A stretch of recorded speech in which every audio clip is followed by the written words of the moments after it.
क्या कोई 25 साल का लड़का अपने से 15 साल बड़ी औरत के जिंदा लाश बन चुके शरीर से भी बेइंतहा मोहब्बत कर सकता है? जब 40 साल की पल्लवी दीदी का हाथ थामकर आकाश समाज के खिलाफ खड़ा हुआ तो सबने इसे पागलपन कहा। पर असली खौफनाक मोड़ तब आया जब सुहागरात की खुशियां अभी खत्म भी नहीं हुई थी और पल्लवी दीदी का शरीर रातों रात पत्थर हो गया। डॉक्टर हार मान चुके थे, पर आकाश वो हर रात उस बेजान शरीर के बाल संवारता, उसे अपने हाथों से खिलाता और उसकी उन पत्थर जैसी आंखों में झांकता जिनसे सिर्फ आंसू बहते थे। क्या वो आंसू प्यार के थे या किसी गहरे राज के? आज की कहानी उस रूहानी मोहब्बत की है जिसका अंजाम सुनकर आप कांप उठेंगे। क्या पल्लवी वाकई तृप्त होकर मरी थी या अपनी बेबसी आंखों में कोई अधूरा सच छोड़ गई? चलिए जानते हैं पल्लवी और आकाश की वो दास्तां जो आज के दिखावटी प्यार को आईना दिखाएगी। न जाने क्यों पल्लवी दीदी ने 40 साल की आयु होने के बाद भी शादी नहीं की, जबकि उनकी छोटी बहन तन्नू ने उम्र होते ही शादी कर ली थी और उसकी एक बेटी भी थी। पल्लवी, तन्नू और तन्नू के पति सब एक ही कॉलेज में पढ़ाते थे और इन्हीं के स्टाफ में आकाश भी था। स्वभाव से शर्मीले आकाश ने अपने से 15 वर्ष बड़ी लेकिन नाजुक सी पल्लवी में न जाने क्या देखा कि वे उन्हें बेइंतहा पसंद करने लगे।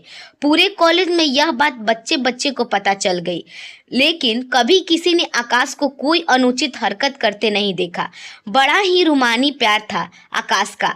पल्लवी ने हमेशा आकाश को समझाया, अपनी उम्र का वास्ता दिया, समाज का नजरिया दिखाया। हर तरह से उन्होंने आकाश सर को इस मोह जाल से निकालने की कोशिश की। आकाश नहीं माना। उस पर तो उस नाजुक सी परी का जादू चल गया था। जो बोलती थी तो लगता था फूल झड़ रहे हैं। बहुत धीरे से मुस्कुराते हुए हल्के हल्के जैसे खुशबुओं से भरी हवा हल्के में छू जाए। सारे बच्चे पल्लवी दीदी के फैन थे। वे हर वक्त बच्चों से घिरी रहती। आकाश सर की चाहत थी या पत्थर की लकीर, वे टस से मस नहीं हुए। 3-4 साल तक तो पल्लवी उनको नकारती रही, लेकिन कब तक? आखिर उनको आकाश सर के प्यार के आगे झुकना ही पड़ा। सारे स्टाफ की मौजूदगी में दोनों ने बहुत ही साधारण तरीके से शादी कर ली। न कोई दिखावा न कोई ढकोसला। लेकिन आकाश सर की माँ इस शादी से खुश नहीं थी। उन्होंने तो अपने बेटे के लिए छोटी उम्र की मिलती जुलती लड़की देख रखी थी, लेकिन माँ की एक न चल सकी। आखिर आकाश सर पल्लवी को ब्याह कर घर ले ही आए। माँ ने इससे पहले पल्लवी को कभी नहीं देखा था। वो दोनों साथ में कॉलेज जाते, कॉलेज जाने के बाद एक दूसरे को जी भर की खुशियां देते। पल्लवी दीदी अब तक मेनोपॉज से गुजर रही थी, इसलिए उनकी संतान होने की कोई संभावना नहीं थी। मगर मजाल है जो आकाश सर को किसी भी चीज का कोई मलाल हो। वे तो पल्लवी को पाकर इतना खुश थे कि मानो उन्हें पूरी दुनिया मिल गई हो, और उनका प्यार देखकर पल्लवी दीदी निहाल थी। उन्हें जीवन के इस दौर में जीवन साथी मिलेगा, इसकी तो उन्होंने कल्पना ही नहीं की थी, क्योंकि वे तो शादी करना ही नहीं चाहती थी। कितने ही रिश्ते ठुकरा कर वे इस उम्र तक कुंवारी ही थी। मगर ये आकाश सर के प्यार का असर था जो पल्लवी दीदी को उनके लिए हाँ कहना ही पड़ा। बहुत हंसी खुशी से वक्त पंख लगाकर उड़ रहा था कि अचानक पल्लवी दीदी को ब्रेन हैमरेज हो गया। उनका शरीर पत्थर हो गया। वे जड़ हो चुकी थी। डॉक्टरों की लाख कोशिश के बाद भी उनका शरीर हरकत में नहीं आया। वे एक टक आकाश सर को देखती रहती और आंखों से आंसू बहाती। आकाश सर ने भी उनको ठीक करने की अपनी जी जान लगा दी, मगर वे ठीक नहीं हुई। डॉक्टरों ने अब जवाब दे दिया था। थक हार कर आकाश सर को उन्हें घर वापस लाना पड़ा, मगर उनका प्यार एक रत्ती भी कम नहीं हुआ। वे उनका 24 घंटा ख्याल रखते, अपने हाथों से उन्हें नहलाते, खाना खिलाते, उनके बाल संवारते और तरह तरह की बात कर उनका दिल बहलाते। पल्लवी दीदी चाह कर भी आकाश सर के आगे कभी रोती नहीं थी, क्योंकि वे जानती थी कि उनके लिए उनका प्यार अनमोल था। मगर नियति को कुछ और ही मंजूर था। उससे उन दोनों का प्यार शायद देखा नहीं गया।